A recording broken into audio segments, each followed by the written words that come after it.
I just want to revisit the anchor tags and links.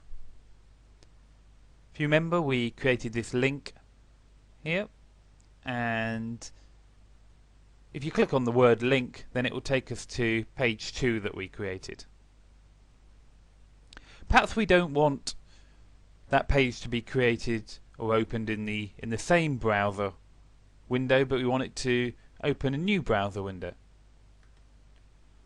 To do this, we can add an attribute called target, and the one that we use is this thing called _blank.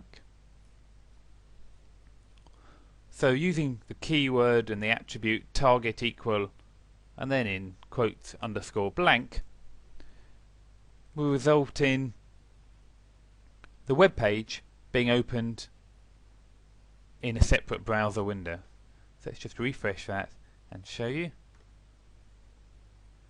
So rather than the web page being opened up in the same window, it's going to be opened up in a separate window.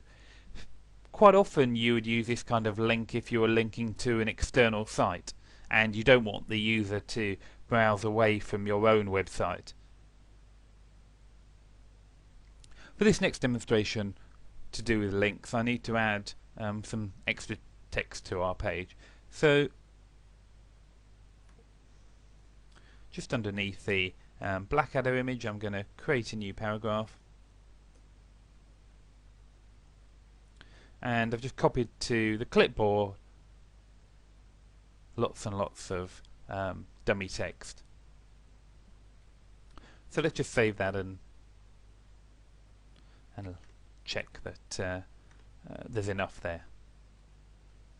Okay, what I might actually do is add it again, because I want enough so that we can scroll up and down the page. So let me just copy and paste that again.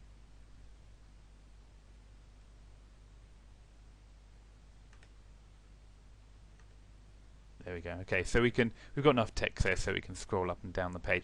You'll notice again, just to reiterate the point, that any kind of white space within our code is removed by the browser. It appears to be quite nicely spaced out in our code, i.e. we've got separation here between paragraphs, but when we actually view it in the browser window, all that white space has been removed. And if we wanted it to be separated, we would actually have to add some tags there. So perhaps we'd start the paragraph there, and for example we'd end that paragraph, and then we'd open a second paragraph, etc.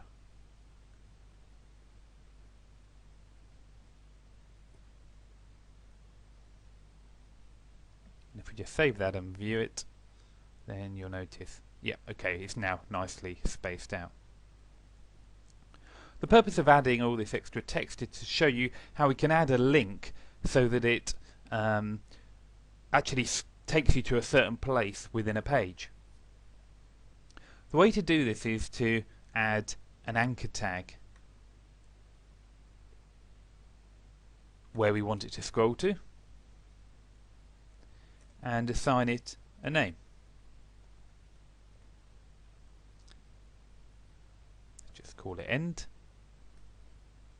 And then wherever we've got the link that we want to be able to click on to take it to that point, instead of having a page, we just type the name of that anchor tag that we've named and precede it by a hash. Okay, so we've got hash end, and that relates to the anchor that we've named at the bottom here. We also just need to remove the target blank so it opens up in the same window.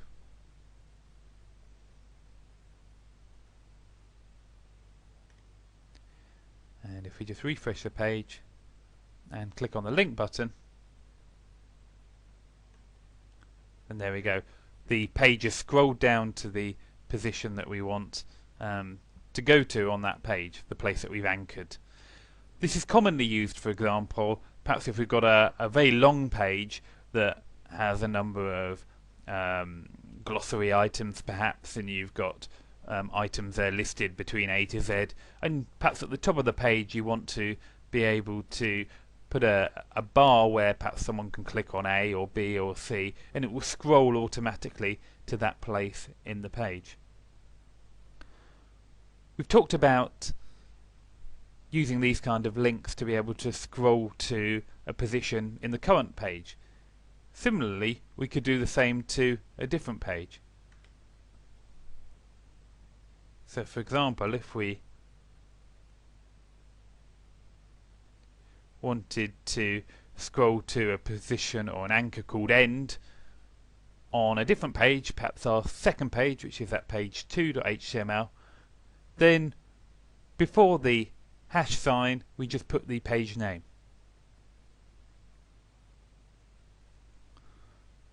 If we open up that second page,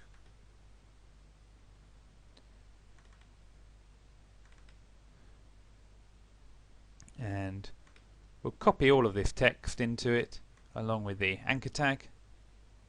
Just to remind you, thereabouts is the anchor tag.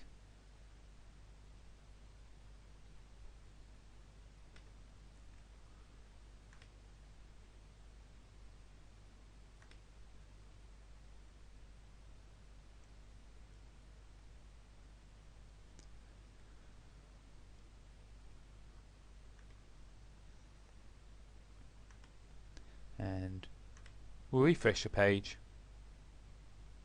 and now when we click on the link, it should take us not only to that second page but also scroll to the particular point within that page that we want to go to. And there we go. If you remember, the anchor tag is down here, so it scrolled it to that place on the page. So far we've looked at how you can add a link to just a bit of text, but you can also add a link to a picture.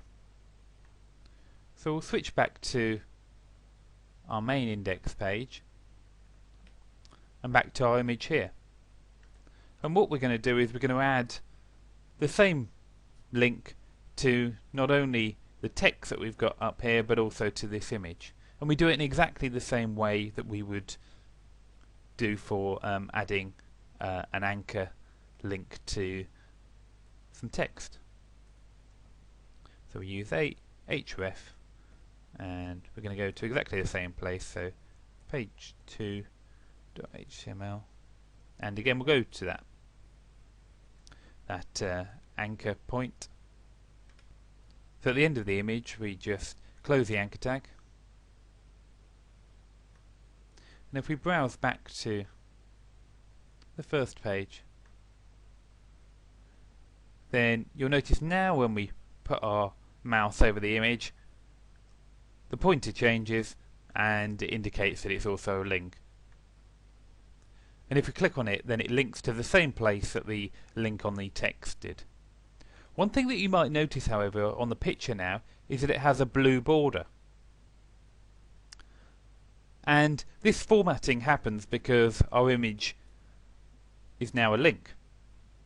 But quite often you don't want that blue border around your image. So if you want to get rid of it, you actually have to add a special attribute to the image. And the attribute that you add is the border, and you just have to specify that you want the border to be 0. Otherwise, by default, it will be 1. So if we specify it to be 0, and then refresh, and there we go, that blue border has now disappeared. If you want it back again, you can either remove that attribute, or perhaps if you wanted a larger border around it, then we could change that number to any number you wanted to. So let's just change it to 4 and refresh. There we go, we've got a nice big border around our link.